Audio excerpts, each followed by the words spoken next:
Salut, c'est Geoffroy et bienvenue sur Versus.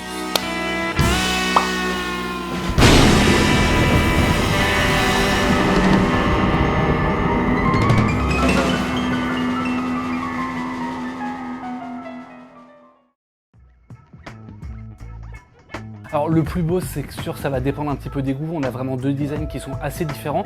On va avoir un trou dans l'écran pour le Honor 20 Pro, on va avoir un système de caméra pop-up sur le Xiaomi Mi 9T Pro. Donc du coup ça va dépendre un petit peu des choix de chacun. On va avoir des reflets un peu fous de toute façon dans les deux cas. Au dos ça va être assez original. Donc là vraiment ça va vraiment dépendre des préférences de chacun. On a un trou d'un côté, une pop-up, à vous de voir.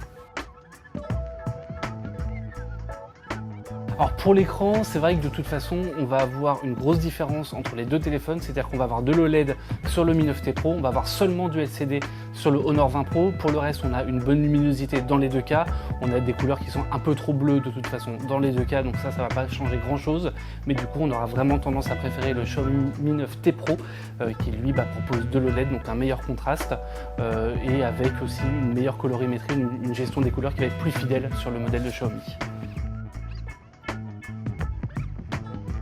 Sur le logiciel, encore une fois, ça va dépendre un petit peu des goûts de chacun puisque de toute façon les deux sont à jour. Sur le Xiaomi Mi 9T, on va retrouver MIUI avec ses défauts, c'est-à-dire qu'on ne va pas avoir de tiroir d'application par exemple par défaut. Sur le Honor 20 Pro, on va retrouver Magic UI qui est la même chose que Emotion UI avec encore une fois des défauts, avec un design assez vieillot. Donc là, encore une fois, ça va jouer sur est-ce que vous préférez MIUI, est-ce que vous préférez Emotion UI. Là, c'est vraiment les goûts, les couleurs. On va retrouver de la reconnaissance faciale dans les deux cas, ça va être très rapide, et on va retrouver également un lecteur d'empreintes digitales qui va être dans l'écran sur le Xiaomi Mi 9T Pro et sur le côté, ce qui est assez pratique sur le Honor 20 Pro. Si vous jouez à des jeux, très franchement, les deux vont s'en sortir haut la main. On va avoir dans les deux cas le meilleur processeur disponible pour chaque marque. C'est-à-dire que sur le Honor 20 Pro, on va avoir le Kirin 980, qui est le processeur le plus puissant de chez Huawei. Et sur le Xiaomi Mi 9T Pro, on va retrouver le Snapdragon 855, qui est l'un des meilleurs, voire le meilleur processeur du moment. Donc dans les deux cas, ça va être très fluide. En revanche, si on prend purement les benchmarks, c'est vraiment le Snapdragon 855 du Xiaomi Mi 9T Pro qui est le plus puissant. Donc pour ça, on conseillerait quand même le Xiaomi Mi 9T Pro, même si dans les faits, à l'usage, vous ne verrez pas vraiment de différence. Si vous aimez prendre des photos, c'est tout simple, on va retrouver de toute façon la même configuration au dos avec trois appareils photo. On a un capteur principal de 48 mégapixels, un zoom et un ultra grand angle pour les deux téléphones. On va retrouver également un capteur macro, un objectif macro sur le Honor 20 Pro, mais qui ne sert pas à grand chose. Donc ce qu'il faut se dire, c'est est-ce que déjà en bonne condition de luminosité, les deux s'en sortent? Oui, les deux s'en sortent très bien, on a une bonne gestion de la dynamique, on a une bonne gestion des couleurs, on a énormément de détails grâce au capteur de 48 mégapixels. En revanche, la différence, elle va vraiment se faire en basse lumière, que ce soit de nuit ou en intérieur, et là c'est vraiment le Honor 20 Pro qui va être meilleur. On va avoir une meilleure définition, on va avoir moins de flou, on va avoir plus de précision, ça va être beaucoup plus agréable. Donc pour la photo, c'est vraiment le Honor 20 Pro qui s'en sort le mieux.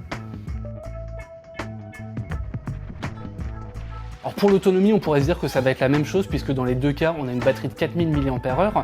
En revanche, si vraiment on veut chipoter encore une fois, le Honor 20 Pro, sur notre test personnalisé, il s'en sort un petit peu mieux que le Xiaomi Mi 9T Pro. Il s'en sort un petit peu mieux parce qu'il fait 13 heures d'autonomie alors que le Xiaomi, il faisait à peu près 12 heures. Donc dans les deux cas, c'est deux très bons smartphones. Le Honor 20 Pro est quand même meilleur. Aucun des deux n'a de charge sans fil. Par contre, les deux vont être compatibles avec la charge rapide. Dans les deux cas, de toute façon, les deux téléphones, ils sont vraiment recommandables et les deux, il n'y a aucun souci. Si jamais vous les achetez, vous serez normalement très content. Ça va dépendre vraiment des usages après. Si jamais vous aimez prendre de la photo, si vous voulez une grosse autonomie, c'est plutôt le Honor 20 Pro. Si vous voulez un écran AMOLED forcément et de meilleure performance, ça va plutôt être le Xiaomi Mi 9T Pro. En revanche, un point qui va être à considérer également, ça va être le prix. Forcément, on a une grosse différence de 70 €. C'est-à-dire que le Xiaomi Mi 9T Pro il est disponible à 430 € alors que le Honor 20 Pro il va être disponible avec ODR à 500 € et 600 € sans ODR. Donc rien que pour ça, on conseillerait plutôt le Xiaomi Mi 9T Pro. Bon, c'est la fin de ce versus, j'espère qu'il vous aura plu. N'hésitez pas à laisser un petit commentaire, n'hésitez pas non plus à vous abonner à la chaîne pour ne louper absolument aucune de nos prochaines vidéos. Et quant à moi, je vous dis merci et à bientôt sur Frandroid.